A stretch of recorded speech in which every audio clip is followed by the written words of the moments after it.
2024. Finalmente acertei seu estilo, Salazar. Tá curtindo? Sim, né, cara? Até que enfim um rock and roll para abrir esse programa. Midnight Oil, é isso aí. Muito boa noite para todo mundo que tá ligadinho, que tá do outro lado da telinha, que tá aqui com a gente no Gazeta Esportiva. Notícia, informação, debate, interatividade, tudo! E ao meu lado, essa dupla incrível da nova New Generation de jornalistas esportivos. Boa noite, Thiago Salazar. Boa noite, boa noite. Boa noite, Marcelo Bazégio. Boa noite, Michele Salazar. O Bazégio tá felizão porque vai ter folga. Ah, uma folguinha merecida. Amanhã é domingo? Não, só amanhã. Só amanhã. Domingo a gente tá nativa. Tem mesa. É isso aí, isso aí. E eu estarei, sabe aonde amanhã? Em Campos. Não vou contar. Não vou contar. O Juventus. Pra não me zicar. Vou estar de férias. Vai pra praia. Você não quer contar porque ela tá com medo que te destrua. Tá chovendo na praia. Vou falar uma coisa, vou voltar com o Marquinha, viu? Vou voltar com o Marquinha. Vocês me aguardem daqui 2 semanas. O programa de hoje está recheado de informações quentíssimas. O José Paes está no CCT da Barra Funda para falar da possível saída de Dorival Júnior do São Paulo, né, Zé? Olá, boa, Zé. Temos também as novidades do mercado da bola. O Corinthians desistindo de um reforço para o ataque. O Santos com problemas para oficializar o contrato de Fábio Carille. E o Palmeiras finalmente confirmando o 3º reforço para a temporada 2024. E você vai ver também os gols da Copa São Paulo de Futebol Júnior. Fiquem com a gente, voltamos depois dessa dica.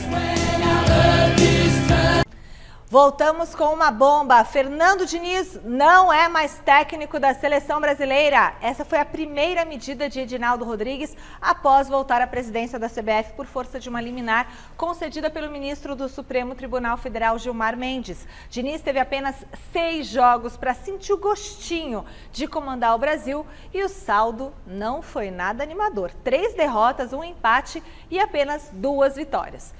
E sem perder tempo, a gente já vai acionar o José Paes lá no CCT da Barra Funda para discutir sobre o possível substituto de Fernando Diniz no comando da seleção brasileira. Boa noite, José Paes. O que está acontecendo, Zé?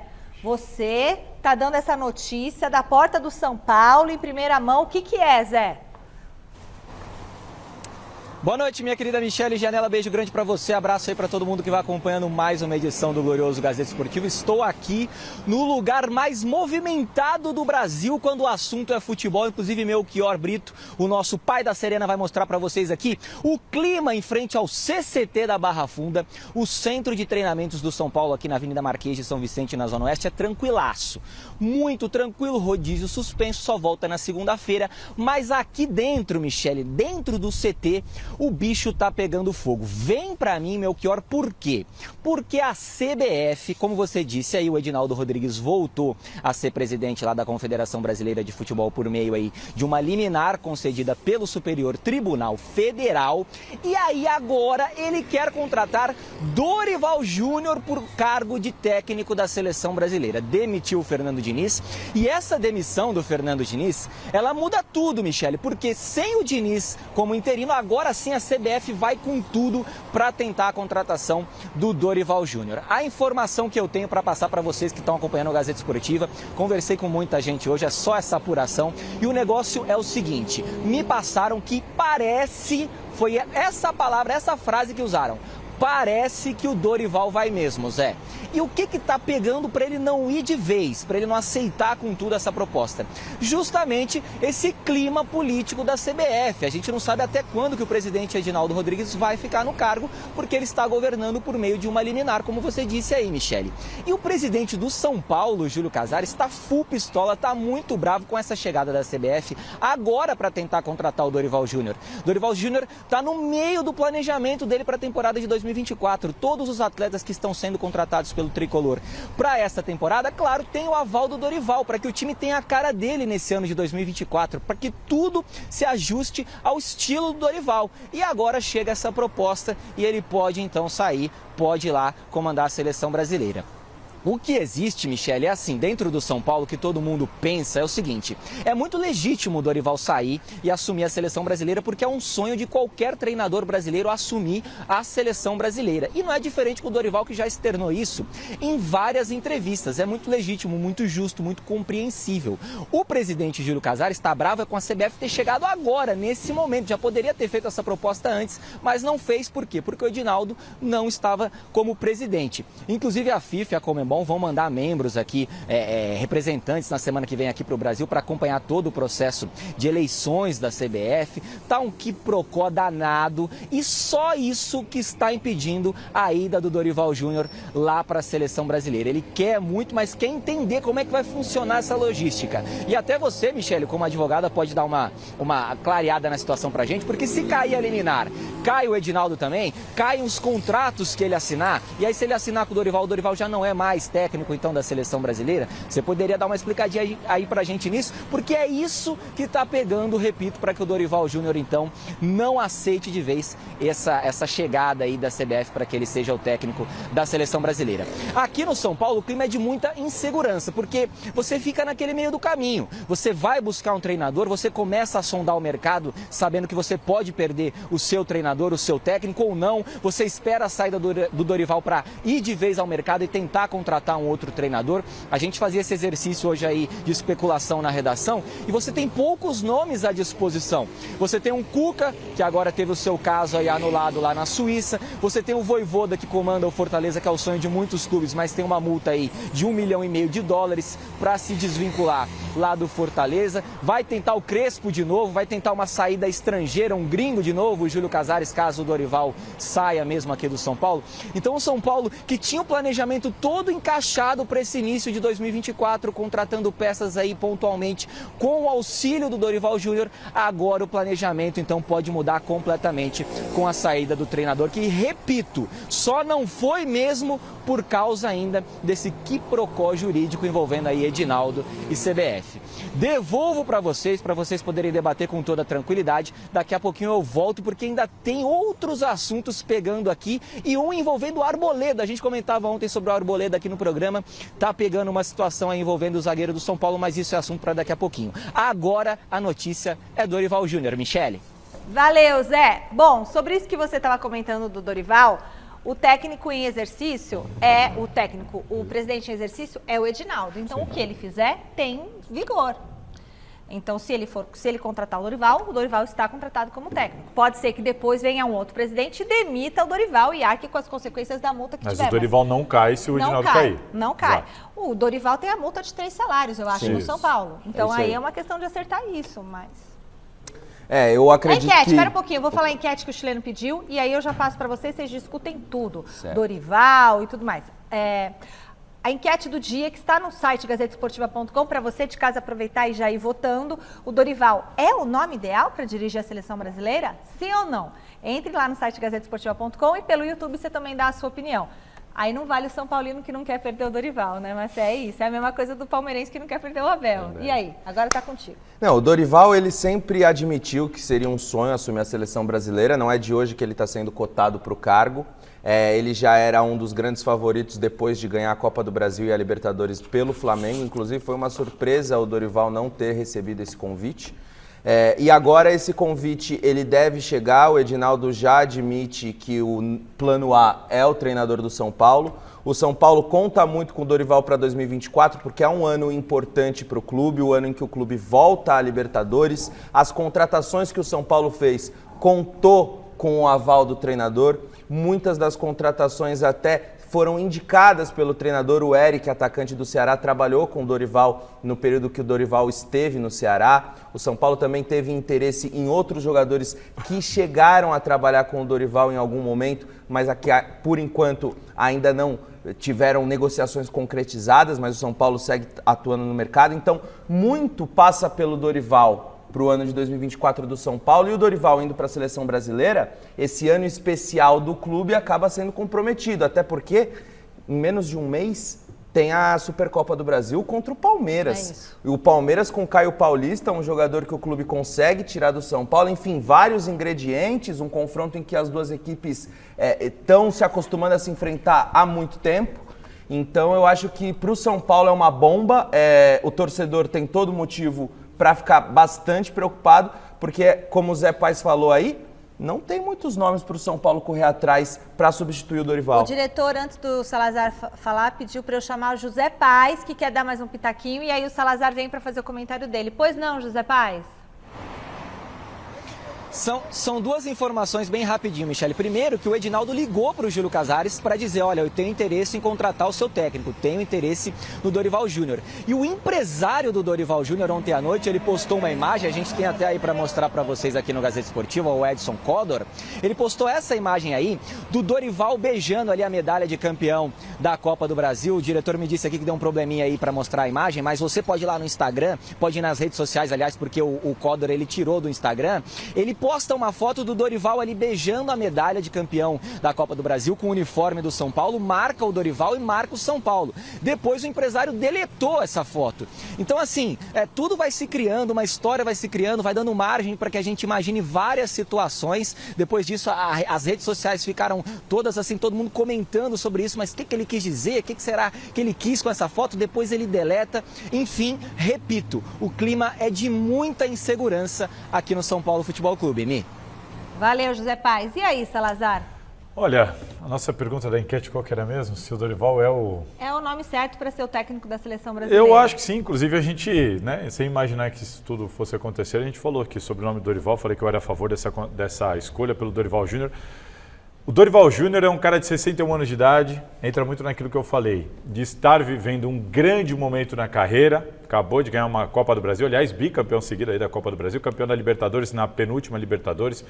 O Dorival Júnior, ele já pegou time na zona do rebaixamento e subiu com esse time, livrou esse time do rebaixamento. Já pegou time cheio de craque, aí como era o Flamengo recentemente, e foi campeão. O Dorival Júnior, o que eu quero dizer com isso? Ele já passou por muita coisa no futebol, ele já provou o seu valor em times estruturados, em times bagunçados, em times desacreditados, em times bem montados. O Dorival passou por futebol gaúcho, campeão paulista, campeão paranaense, campeão, ganhou a Copa do Brasil, como eu disse, ganhou a Libertadores, enfim. O Dorival Júnior, para mim, é um cara que se provou, é um cara atualizado, é um cara que se dá muito bem com os jogadores, é um cara que está bem, está em grande fase. Para mim, ele tem todos os pré-requisitos para assumir a seleção brasileira nesse momento, já que quando você olha para o lado e olha para os técnicos brasileiros, quem que você tem de opção, né? Também não tem tanta concorrência assim. Para mim o Tite ainda é o melhor, mas o Tite está carta fora do baralho nesse momento.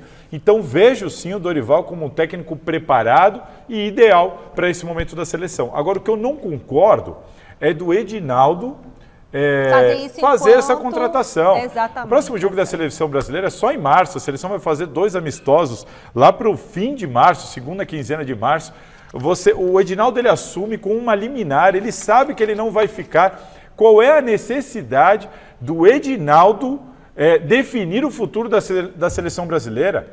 É muita vaidade, só pode ser muita vaidade. Porque agora o que a CBF precisa é se acertar, definir quem vai ser o presidente, definir os seus caminhos. O Edinaldo não tinha que se atropelar e tomar essa decisão aí, prestes a sair da sala, sabe? Não deveria ser assim. Mas ele tem a caneta e com a caneta. Se ele escolher o Dorival, ao meu ver, pelo menos, é um nome correto, né? Um nome que eu não vou criticar. Agora o São Paulo, de fato, tem uma bomba para resolver, porque vai fazer muita falta. Aquela foto que eles estavam comentando, agora a gente tem, ela está no ponto aí para mostrar para vocês, olha lá. Essa foto que foi postada e apagada da conta do empresário do Dorival. Ele postou ontem à noite e depois apagou. Por quê? Muitos torcedores interpretaram essa foto como assim, um adeus ao São Paulo com a missão cumprida. Ganhei a Copa do Brasil, um título inédito para o clube, eu posso ir à seleção sem peso na consciência porque... Não me critique, lembra que eu acabei de ganhar a Copa. Não devo nada para o São Paulo e o São Paulo também não me deve nada. É engraçado o Edinaldo fazer isso justamente... A gente sabe que ele não vai ficar. Exatamente, esse é o ponto. Não deveria fazer isso. Exatamente. Agora, e não dá para criticar o Dorival Júnior, tem São Paulino. Poxa, mas vai largar o clube no meio do projeto e tal. O cara perde 3 jogos, os clubes são os primeiros a demitir o técnico. Nenhum técnico dura em má fase, os caras demitem, não dá para tirar o elenco, tira o técnico. Então o técnico recebe um convite da seleção brasileira, ele não tem, realmente Eu não gosto, tem, gosto não tem o que pensar. muito, Gosto muito da ideia, acho que tem tudo para dar certo. Acho que a chance de dar certo é muito maior que a do Fernando Diniz. O Muricy mesmo já disse em entrevistas, poxa, a CBF foi atrás do Ancelotti, a gente tem um Ancelotti, entre aspas, aqui no Brasil, que o Dorival, ele vê o perfil do Dorival muito parecido com o perfil do Ancelotti, pela boa gestão de grupo, Exato. pelo estilo de jogo, por não ser um treinador adepto de ideias muito complexas, mas aliás, que ele consegue se adapta, eu implementar gosto bom futebol. disso. O Dorival, ele sempre gostou do futebol ofensivo, mas ele sempre se adaptou aos times e às características. Ele não é um cara engessado. Muito bem as características individuais dos jogadores em prol do coletivo. Ele não é um cara engessado. Não é um cara últimas engessado, ele é um cara que se adapta, é um cara que joga em diferentes sistemas. Eu gosto muito, sempre fui fã aí do trabalho do Dorival Júnior e entendo que é o momento dele, sim. Tem tudo para dar certo. Agora, Boa, do São Dorival. Paulo é uma bucha, viu? É Cuca, uma não? bomba.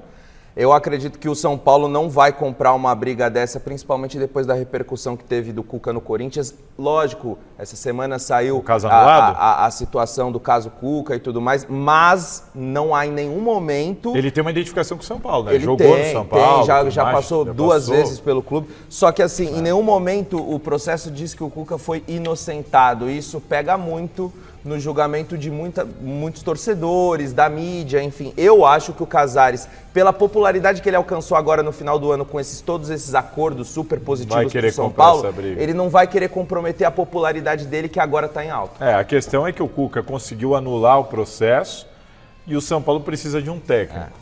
E não há opções no mercado. E não há opções no mercado. Se não for no Cuca, que para mim é um grande técnico, a parte dessa história toda, para mim é um grande técnico e quer trabalhar, quer voltar a trabalhar, essa informação que a gente apurou, se não for o Cuca, então o São Paulo provavelmente vai ter que apostar num desses caras todos estrangeiros os outros são apostas. Que sempre no falam, ano de Libertadores, mas é uma grande incógnita. Supercopa do Brasil logo no início da temporada. E aí você tem que ver, o Dorival já vai sair agora de imediato, como que vai funcionar o jogo da seleção, a próxima data FIFA é só em março.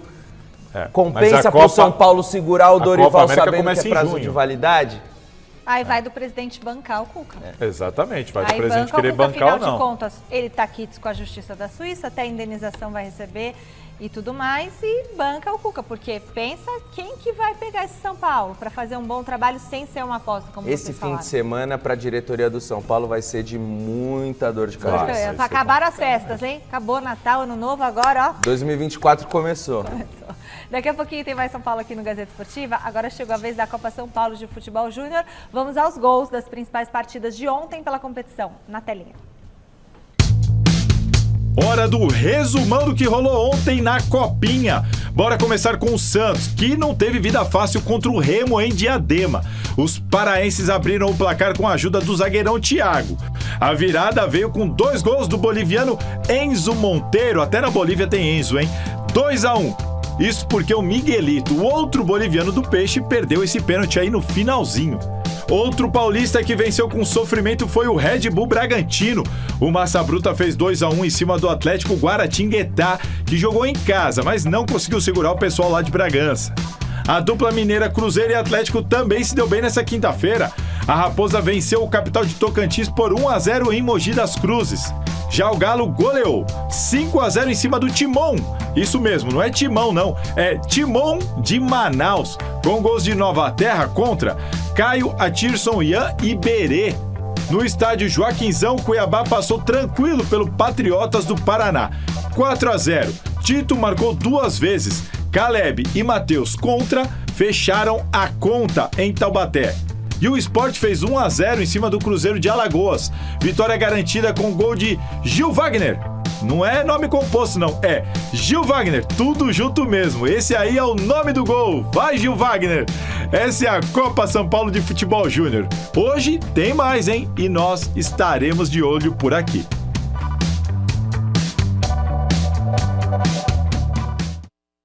Eu gosto da Copinha, eu gosto de conhecer esses clubes. E do nome, Gil Wagner, você gosta? Eu gosto dos nomes. Cada pérola, Gil os Wagner, nomes são Acho demais. muito legal, o nome das equipes também, tudo tem um motivo. Olha, você achou que a gente não ia falar da estreia do Palmeiras na Copinha? Achou errado. A Alexandre Silvestre estava lá na Arena Barueri, conta pra gente como foi.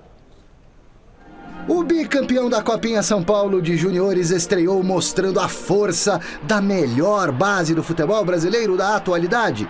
Que goleada do Palmeiras para cima da esforçada Queimadense da Paraíba. 7-0. 2 desses gols, o que abriu o placar. E o terceiro, já na etapa final, obras do craquezinho do time, o ponta-direita canhoto, Estevão. Camisa 10 nas costas, 16 anos na cara, já subiu e jogou no profissional. O Abel, nessa transição que eu tive no final do ano, foi um cara que me ajudou bastante, me deu vários conselhos. E ele tem me agregado o máximo, ele e a comissão técnica inteira, eu tenho que agradecer a eles pelo carinho, pelo apoio e muito aprendizado. No começo de uma carreira que também pode ser meteórica como a de Hendrick, Estevão promete manter o estilo de jogo que nasceu com ele. Tento ao máximo driblar meus adversários, tento reproduzir em campo, que eu sempre falo, eu faço isso com alegria, não faço isso com peso, e hoje eu pude ser feliz. O garoto vai se entrosando com a fama precoce. Quando a torcida canta musiquinha pra ele, o Estevão não sente o peso da responsa, não.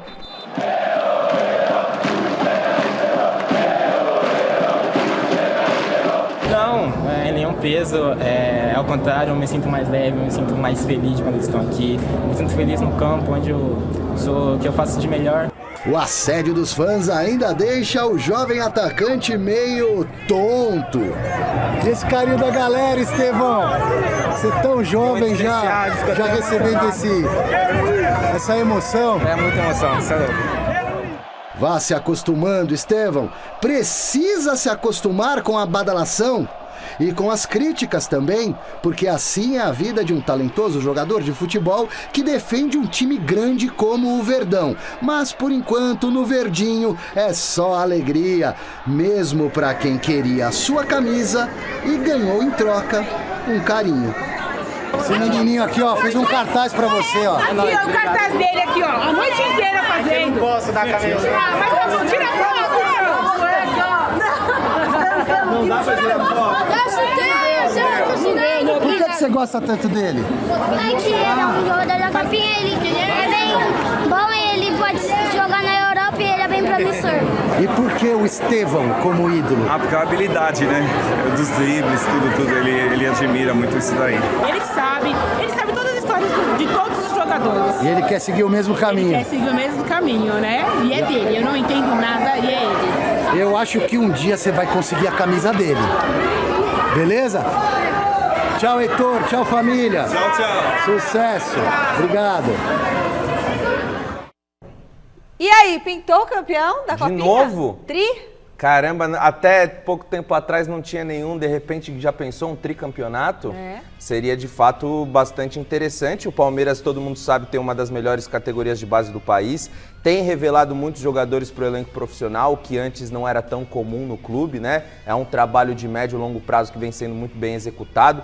O Estevão é a nova joia, é o novo nome das categorias de base do Palmeiras após o surgimento do Hendrick, vem desempenhando um bom futebol, vale a gente acompanhar como vai ser a copinha dele esse ano, e o Palmeiras tem totais condições de ganhar mais um título, como tem o Corinthians, como tem o São Paulo, como tem grandes clubes do futebol brasileiro. Trabalho esse iniciado pelo Paulo Nobre, né? Exatamente. Aliás, é uma copinha marco, muito é uma virada grande, de página. né? O Palmeiras não era campeão da Copinha, o Palmeiras não revelava ninguém também.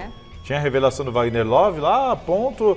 Era um aqui, um acolá, mesmo assim ninguém, assim, nenhum grande jogador. E agora o Palmeiras já tem 2 copinhas, pode ganhar a sua terceira, vamos ver. Esse jogo nem é muito parâmetro para isso.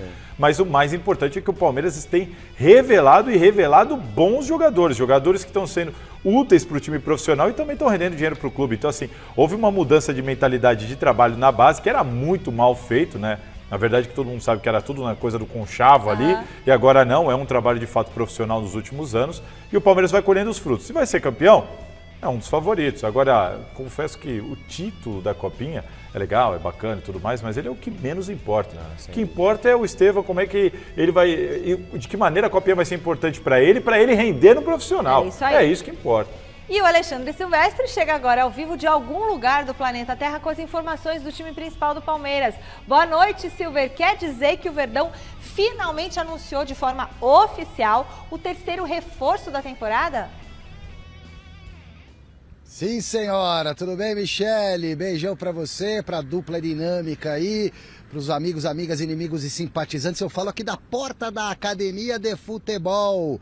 E olha só, apareceu repentinamente um pôr do sol aqui na minha cara, mas prontamente a minha equipe de externo, o Rafael Leão aqui, ó, fazendo a sombrinha pro pai. Obrigado, Rafa. Obrigado, irmão.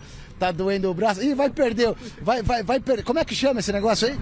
É rebatedor. É rebatedor, é verdade. Serve para fazer sombra nas horas vagas e para rebater a luz em outros momentos. Porque temos agora esse belo pôr do sol visto aqui da zona oeste de São Paulo. Pode trazer de volta para mim, meu querido amigo Thomas Jefferson, que está no comando desta câmera que mostra a porta da academia, este repórter que vos fala.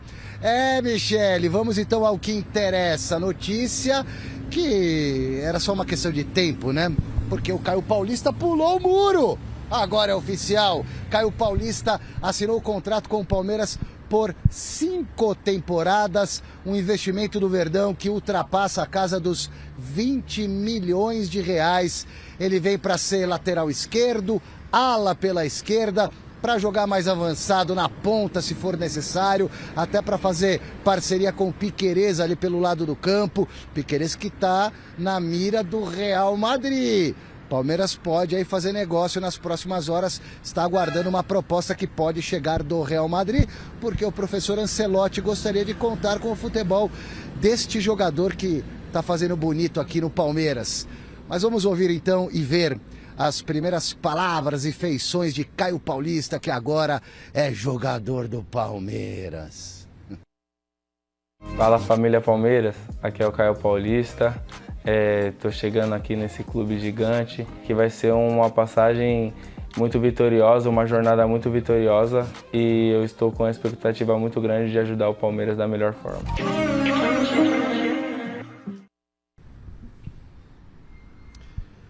Bom, eu estou muito curioso para ver como é que vai ser o embate do dia 3 de fevereiro, a final da Supercopa do Brasil. Será que o Caio Paulista vai entrar no time, vai jogar, vai enfrentar o Rafinha ali naquele ladinho do campo? Porque agora ele virou um inimigo, Michele. Inimigo no bom sentido, porque assim é a vida, né?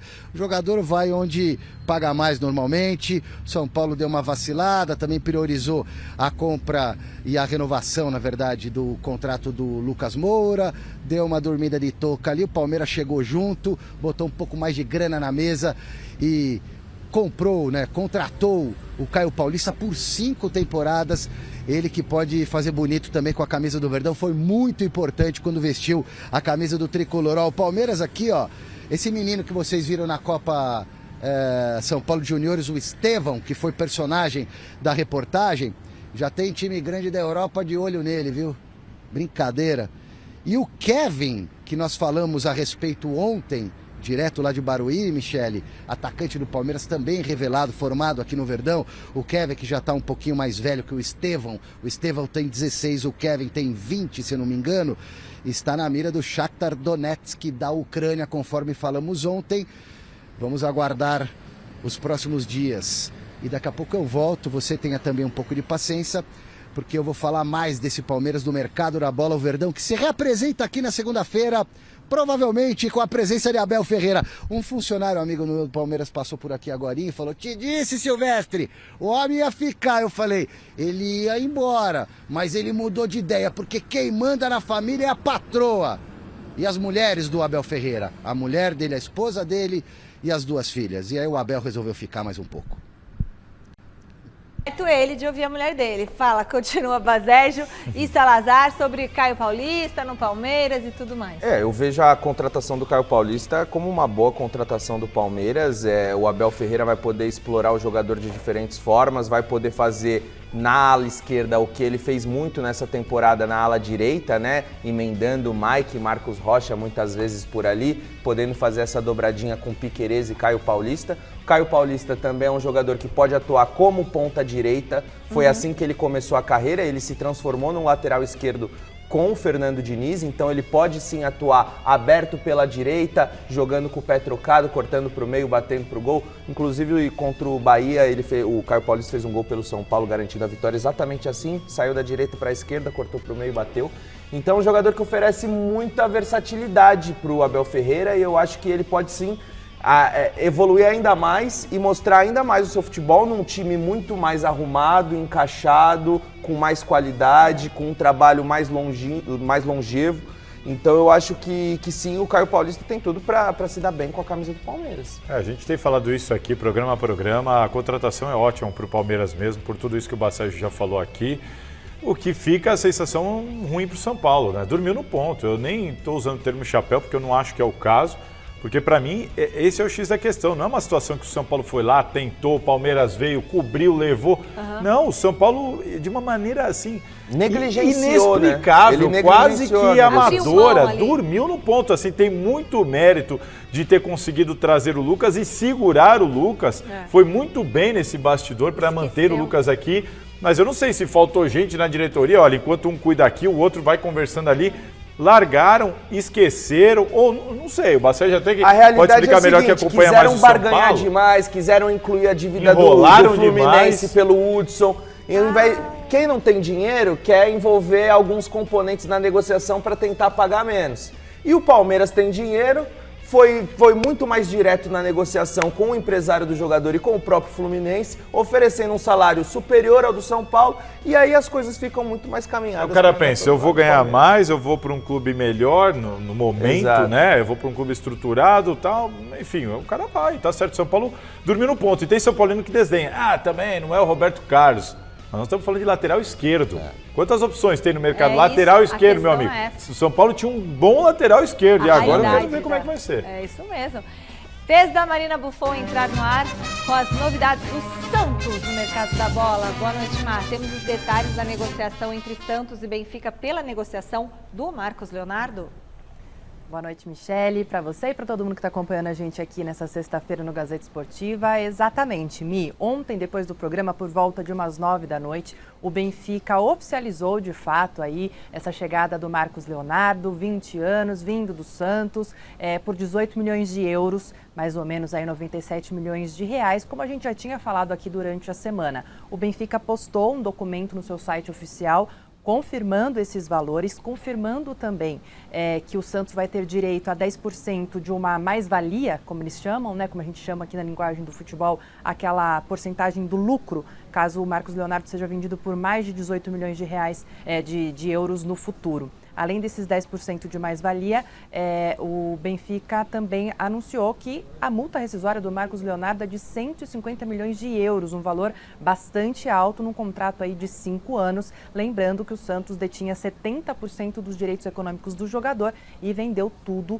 que tinha, então, do Marcos Leonardo. O Marcos Leonardo já foi anunciado, já vestiu a camisa, enfim, já está por lá. Isso a gente já tinha falado aqui durante a semana, né, Mi? Agora, uma outra coisa que a gente falou lá atrás, na apresentação de Fábio Carille, mas que hoje voltou a bater a porta ali no Santos, porque o Vivaren Nagasaki do Japão, que é o ex-clube do Fábio Carille, soltou uma nota no seu site oficial, em nome do seu presidente, que é o Akito Takada, afirmando que quer o dinheiro da multa do Fábio Carille. Vocês lembram dessa história, né? Mais ou menos aí $1,5 milhão, o que dá 7,5 milhões de reais, e que o Marcelo Teixeira, presidente do Santos, disse que não tinha dinheiro para pagar, e o Carille afirmou na sua apresentação, quando questionado pelos jornalistas ali presentes, que o empresário dele estava cuidando de tudo, que o clube japonês e aí iam entrar em acordo. No entanto, hoje, então, o Vivaren Nagasaki soltou essa nota oficial falando que vai sim exigir esse dinheiro da multa rescisória. Uma dor de cabeça, né, Mi? Olha, é uma dor de cabeça daquelas e assim, é confusão. É bom o Santos ficar atento com isso, porque eu quero lembrar, até lembrei aqui, em 2020... a FIFA suspendeu o Rony, atacante do Palmeiras. A FIFA suspendeu o Rony por 4 meses por causa de um imbróglio envolvendo um clube japonês, que a situação na época era com o Atlético Paranaense. O Corinthians se envolveu numa situação muito parecida com essa para repatriar o Jô. Quando o Jô volta para o Corinthians, não em 2017, ele vai embora em 2017, final de 17, aí ele volta ali, se não me engano é 19, até não lembro qual que é o ano exato. Quando o Corinthians traz o Jô de volta, a pandemia, ele largou lá, conseguiu a rescisão, veio para cá, assinou com o Corinthians, o clube japonês foi lá e foi a FIFA, falou, não, tem que pagar aqui a multa. Gente, tem a multa. E aí o Corinthians acabou sendo punido pela FIFA e teve que pagar. O Corinthians, que meio que não tinha nada a ver com aquilo, não. Contratou o cara com o contrato rescindido, mesmo assim a FIFA entendeu que era o Corinthians que tinha que pagar. Então eu acho que o Santos, não sei, será que vale a pena? Será que o Santos está podendo correr esse risco? Eu acho que não. O Santos está podendo correr esse risco? Não sei não. Vamos esperar, vamos aguardar, mas eu acho que o Santos vai se dar mal nessa. E ainda mais em um ano que a gente sabe que a arrecadação do Santos vai cair drasticamente. O Santos só tem o Campeonato Paulista e a Série B para disputar. Se o Santos tivesse sido rebaixado há alguns anos, ainda contaria com o orçamento de time de Série A na Série B, mas a gente sabe que hoje isso não existe mais. Não, o time que sai da Série A para a Série B, ele cai vai mais ter que de 50%. vai ter que lidar com uma redução drástica de receita. Óbvio que ia acontecer. Você correr esse risco, não dá o Santos não está podendo correr esse risco. Não tem dinheiro em caixa. E o Carille falou o quê? Que ele tinha conversado lá e que iam abrir mão? Mas aí no falou fio do que, bigode não existe. Ele se resolveu lá, Nada existe saiu, no fio do bigode. O Jô foi a mesma história. O Jô chegou no gente? Corinthians aqui, ó, rescindiu o meu contrato. Rescindiu mesmo. Contrato rescindido. O Jô contrata o Corinthians contrata o Jô como jogador livre no mercado. Isso aí o caso Só que vem a FIFA, os japoneses, não, senhor, aqui, ó. Tinha contrato, o cara saiu, o que deu lá? O Corinthians teve que pagar, meu amigo. Então, assim, vamos aguardar. Mas eu entendo que o Santos não está podendo correr esse risco. Eu também acho. Aí o Carille vai ter que voltar pro Japão, o Santos fica Não, ele não volta, mas o Santos fica com a conta para pagar. Ai, E o Carille ainda pode ser suspenso de trabalhar. Então, assim, é um risco, para mim, não deveria correr. Por que não faz a coisa certinha? E se não tem dinheiro, não contrata, gente. Pega outro, contrata outro. E no Corinthians, a novidade é a desistência de uma negociação. O que aconteceu? Agora sim, Salazar? Haters!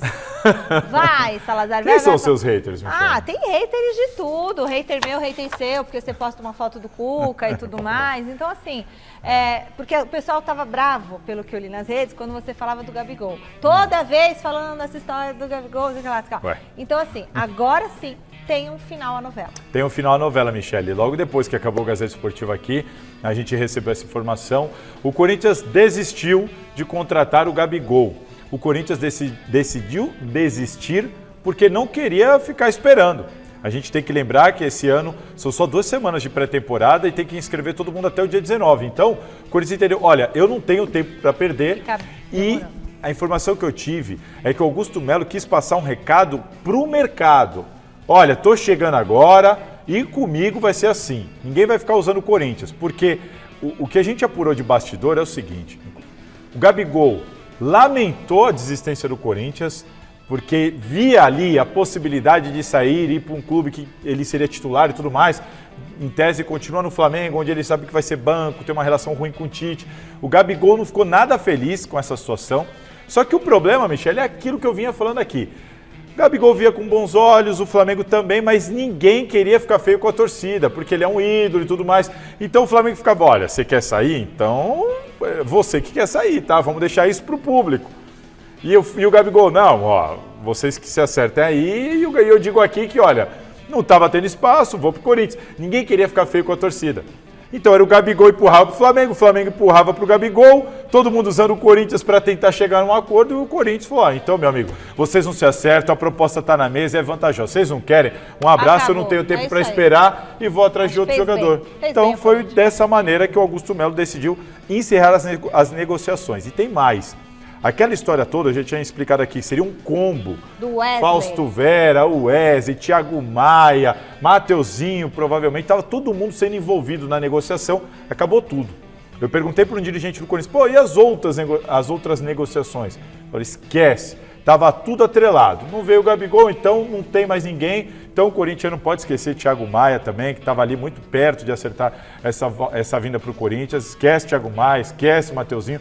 Acabou tudo isso com a história do Gabigol. Fui atrás da informação sobre plano B. Bom, então tem plano B, vai atrás do mercado? Foi passado para mim sobre isso é o seguinte.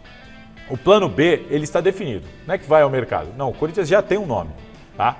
Mais do que isso, o Corinthians tem 2 nomes, e aí vem a informação.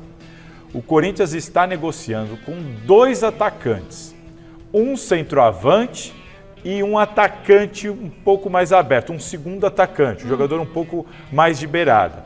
O centroavante vem para concorrer com o Yuri Alberto e o outro também vem para compor essa posição ali mais de beirada. Quem? Essa é a ideia.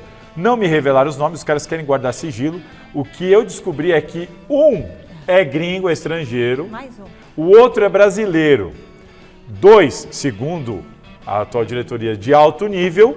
E um deles já tem proposta na mesa. E os caras estão tentando guardar ali o sigilo porque acham que isso pode atrapalhar. Mas você sabe que uma hora vai vazar, a gente vai descobrir, estamos atrás.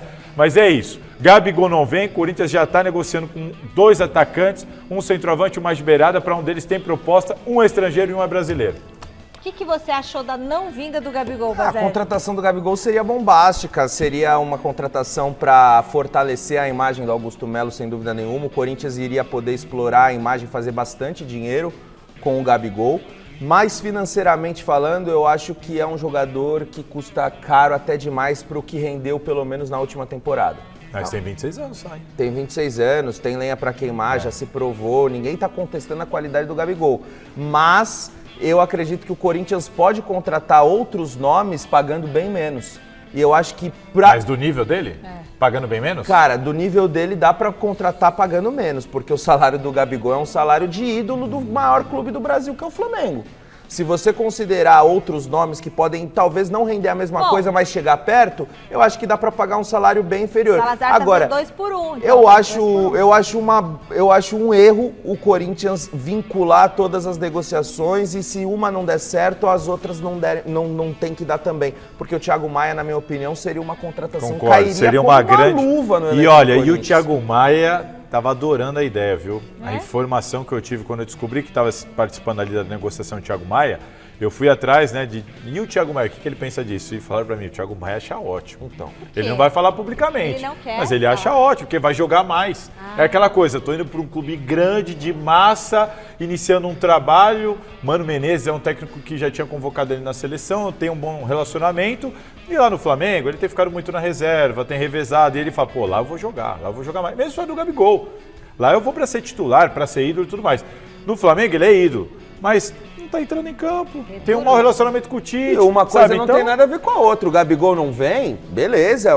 Vai atrás do Thiago Maia. Thiago mas Maia a é outra informação é que discussão. estava tudo atrelado e que eles falaram, não querem, estão embaçando, não querem responder, fica aí um empurrando pro outro, fica esse jogo de empurra. Então, ó, um abraço. Um abraço pro Gaiteiro, como diz Eu achei assim, foi uma resposta importante do Augusto Melo. Ele tá chegando agora, ninguém conhece ele, é um posicionamento importante. Eu gosto, assim, às vezes a gente tem que fazer isso, preto no branco, resolve tudo e segue pra outra. Tá tentando agora contratar 2 pelo preço de 1, né? Pelo visto, como o Salazar falou.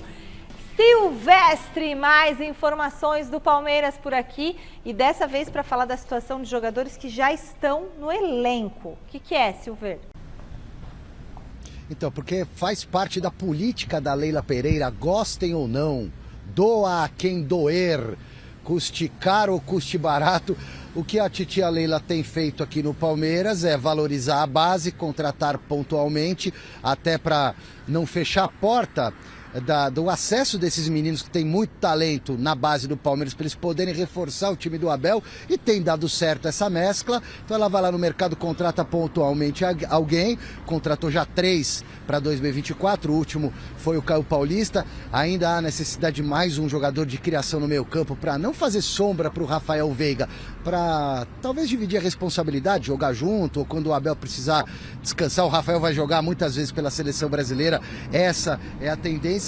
Então faz parte desse planejamento da Leila renovar o contrato dos pilares do time. Então os caras que estão aqui dando certo, dando resultado, é uma maneira de reforçar, não vender. Claro que vender também faz parte, mas aí a Leila já vendeu o Endrick, tem a questão de você poder vender esse menino Estevão, jogadores mais jovens, o Arthur tá na mira aí do Zenit da Rússia, mas renovar com os principais jogadores é um modo de não enfraquecer, digamos assim, o elenco. Para mim é um jeito também de enxergar como reforçar o elenco, manter os principais jogadores. Então o Palmeiras já renovou com o Lomba, que é goleiro reserva, jogador importante que quando foi acionado deu conta do recado. Renovou com o Murilo, acho que foi ontem a renovação do Murilo. Renovou com o Marcos Rocha dias atrás, um dos pilares do time capitão do Palmeiras. E hoje renovou com o Gabriel Menino, que está ainda se recuperando de uma lesão. Renovou até o final de 2027 com o Gabriel Menino.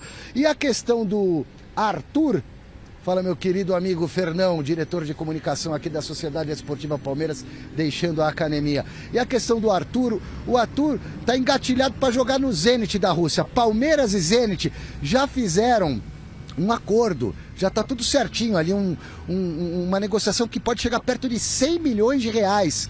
Mais ou menos o dobro do que o Palmeiras gastou para comprar, para contratar o Arthur, que jogava no Red Bull Bragantino, que foi, aliás, revelado aqui no Palmeiras, foi pro Red Bull Bragantino, o Palmeiras desembolsou uma bala, trouxe o Arthur ficou ano passado meia temporada aqui, e o Palmeiras pode vendê-lo pelo dobro, ou seja, seria muito bom pro Palmeiras. O Zenit, pelo jeito, tem grana tranquilamente para pagar isso aí, tanto que tá topando a parada, mas o Arthur ainda não se decidiu, Michele, mesmo que ele não seja titular, ele tá se sentindo muito bem aqui no Palmeiras, gosta do ambiente, gosta de como foi recebido mais uma vez pela torcida, então ele ainda não se decidiu.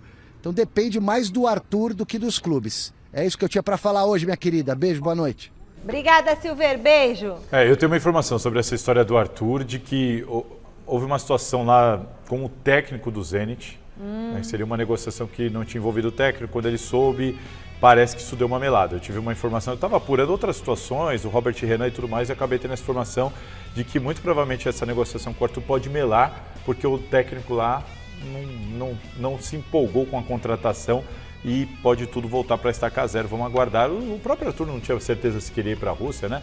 Antes disso, então vamos aguardar, mas eu tenho a impressão que isso pode melar. Eu gosto dessa movimentação do Palmeiras. O Palmeiras, para mim, muita gente elogia o Abel Ferreira e ele é um grande técnico, ele tem muitos méritos, mas para mim o grande mérito do Palmeiras é a manutenção da sua espinha dorsal. Os jogadores se conhecem, estão mega entrosados. O Abel consegue mantê-los motivados, que é o grande desafio aqui no futebol brasileiro para todos os técnicos. Né? Pra manter então, também. assim, essa questão do entrosamento de um time que se conhece, é tão difícil jogar contra o Palmeiras por causa disso. Porque ele é um time bem treinado, bem montado e que não se desmonta, não se refaz, não se reformula. Ele vai trocando peças pontuais, melhorando aqui e ali. Então, assim, para mim, estratégia perfeita do Palmeiras. Tem muito torcedor palmeirense criticando a gestão, embora tenha sido campeão brasileiro, porque o clube não contrata jogadores do patamar que eles acreditam que o clube deveria contratar, jogadores estrelas, jogadores caríssimos. O perfil de contratação do Flamengo, vamos dizer de forma mais clara. Só que o Palmeiras, eu acho que ele acerta muito nessa renovação dos principais jogadores do elenco e também em dar oportunidade aos jovens da base. O Abel Ferreira já disse isso, eu não consigo entender aqui no futebol brasileiro como um clube prefere vender jogadores jovens para a Europa e pegar boa parte desse dinheiro e investir em jogadores velhos já em fim de carreira só por causa do nome. Por que não fica com E isso é algo que o Palmeiras não faz. E o Palmeiras tem conseguido bons resultados, tem conseguido ser campeão, mesmo não cedendo à forte pressão da torcida.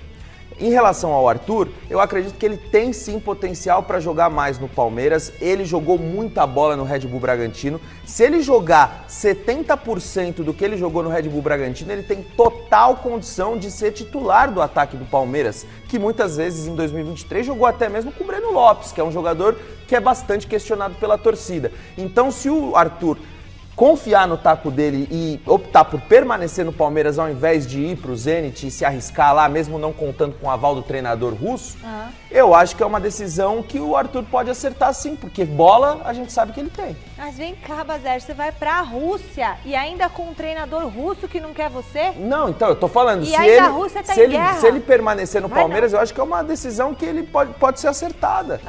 Permanecer no Palmeiras sim, mas ir para a Rússia não. Agora não vai pra Rússia não, Arthur. Fica aí. Muda o repórter, muda o lado do muro da Barra Funda, mas o enfoque da entrada é o mesmo, a situação de jogadores que estão atualmente no elenco do São Paulo.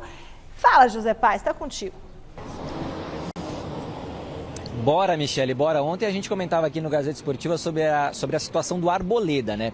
O Arboleda, ele tem contrato com o São Paulo até o final dessa temporada agora de 2024, e aí o Tricolor está tentando já renovar com ele até o final de 2026, até para evitar o assédio de outros clubes, né, no meio dessa temporada agora de 2024.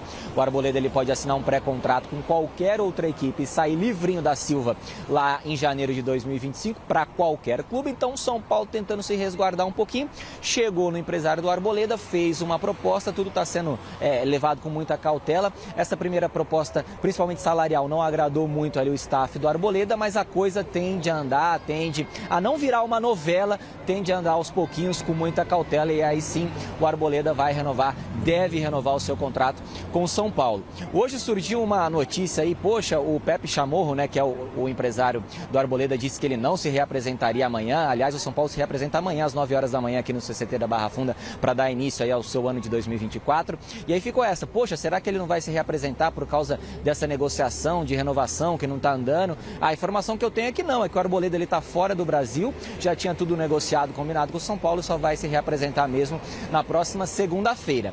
Dorival Júnior é esperado aqui amanhã às 9 horas da manhã para comandar o início dos trabalhos nessa temporada de 2024, apesar desse interesse aí da CBF para que ele assuma a seleção brasileira. A tendência, por enquanto, é que ele venha aqui amanhã, comande normalmente os trabalhos a partir das 9 horas da manhã, a reapresentação do São Paulo, então, em 2024. O Luan não vai mais para o Vitória, o presidente lá do Vitória, o Fábio Mota, disse que conversas internas não andaram, então o Luan não vai ser emprestado lá para o clube baiano. E em relação ao Ferreirinha, viu, informação que a gente tem de última hora aí, é que ele fechou com o São Paulo, será mesmo atleta do Tricolor pelos próximos 4 anos. São Paulo deve pagar ali cerca de 8 milhões de reais ao Grêmio para contar com esse ponta, 26 anos, jogou muito bem lá no Grêmio em algumas partidas da última temporada, era visto aí como uma grande contratação, uma grande prioridade pelo São Paulo. São Paulo consegue a contratação, então Ferreirinha será jogador do São Paulo Futebol Clube, viu, Michele? Devolvo para vocês aí, para vocês poderem debater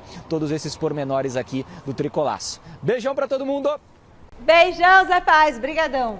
Fala, Basete. Essa história do Arboleda a gente já conhece, né? A gente que cobre o clube, a gente já conhece de muito tempo. Toda a pré-temporada, toda a reapresentação é a mesma história. O clube se apresenta no sábado. Ele não apareceu nas férias com camisa de outro time. Exatamente. O clube se apresenta no sábado, ele chega na segunda. É um pacote Arboleda, né? Faz parte do pacote. Mas em campo ele joga, resolve, então, exato. meu. As outras vezes ele foi multado, o clube ainda ainda avalia se vai multá-lo dessa vez ou não. Tem esse lance da renovação de contrato. Duvido que ele foi multado, mas tudo bem. Eu acho também que dessa vez o Arboleda não vai ser multado justamente por causa dessa negociação. Dá uma satisfação O empresário, sabendo que ele iria se atrasar na reapresentação, aproveitou isso para pressionar a diretoria, tentando vincular esse atraso à proposta aquém das expectativas. Uma coisa não tem nada a ver com a outra. Tá certo. Bom, agora a Marina volta para o programa com mais atualizações do mercado da bola pelo Brasil. Tá agitado o noticiário nessa sexta-feira, não é isso, Marina? É isso mesmo, viu, Mi? Tem bastante clube aí anunciando e deixando ir em seus jogadores também. No caso do Fluminense, o zagueiro Nino fez as malas e já foi anunciado lá no Zenit da Rússia, um contrato até 27 e 28. Foi em definitivo, realmente, como a gente já havia falado aqui na semana. Se uns vão, outros chegam. O Lucas Alário foi anunciado pelo Internacional, um contrato também definitivo por 5 anos. E aí, ele que estava no Frankfurt da Alemanha, inclusive ele joga na Alemanha já há 7 anos, além dele, um outro nome que o Internacional está de olho é o Rafael Borré. Ele também está no Frankfurt, só que ele está emprestado. Então, essa negociação é um pouquinho mais difícil, mas o Internacional, além de ter anunciado já oficialmente o Alário, também tenta a contratação do Borré. Agora o Vasco está muito próximo de anunciar mais um zagueiro aí como reforço, é o zagueiro Robert Rojas, que pertence ao River Plate, mas está emprestado ao Tigre, ambos aí da Argentina. Esse contrato, essa negociação seria por 1 ano de empréstimo junto ao Cruz Maltino. E para finalizar, o Botafogo está perto de anunciar o Jefferson Savarino, ex-Atlético Mineiro, lembrando que ele estava aí no Real Salt Lake dos Estados Unidos. Volto com vocês. Mi, boas férias. Obrigada, Mai. Isso aí, hein? 2 semaninhas de férias, Marina vai estar aqui. O que você tem para falar do Garro no pique? Aproveitando aí a notícia de mercado da Marina, o Rodrigo Garro, argentino do Talleres, que o Corinthians contratou, ficou aquela dúvida, né? Pô, mas assinou, não assinou? Olha ele aí, ó. Chegou em São Paulo, essa foto é no aeroporto aqui de Guarulhos. Está já em São Paulo para ser anunciado. Anunciado já foi, né? Mas para vestir a camisa do Corinthians. Então o Corinthians estava apreensivo, tá aí o Garro. Então, jogador nota? Só eu quero ver para crer. Depois do Matias Rojas, né? Vamos esperar. O corintiano tá meio E o Corinthians traumatizado. não fez proposta pelo Lautaro, hein? Muita gente perguntando, e o Lautaro Dias? Não, ele não é um daqueles 2 atacantes que eu comentei aqui. Pessoal, beleza. A nossa enquete deu o quê? O Dorival Júnior é o nome certo, ideal para dirigir a seleção brasileira? A maioria respondeu que não. 57% dos votos. Difícil agradar todo mundo, equilibrado. Né? Sextou. Partiu férias. Obrigada, Salazar. Obrigada, Bazégio. Domingo tem mesa redonda ao vivo com José Carlos Brunoro, Luiz Andreoli, todo o nosso time e as novidades do mercado da bola. Fique agora com o Jornal da Gazeta. Eu te encontro dia 21 de janeiro. Fui!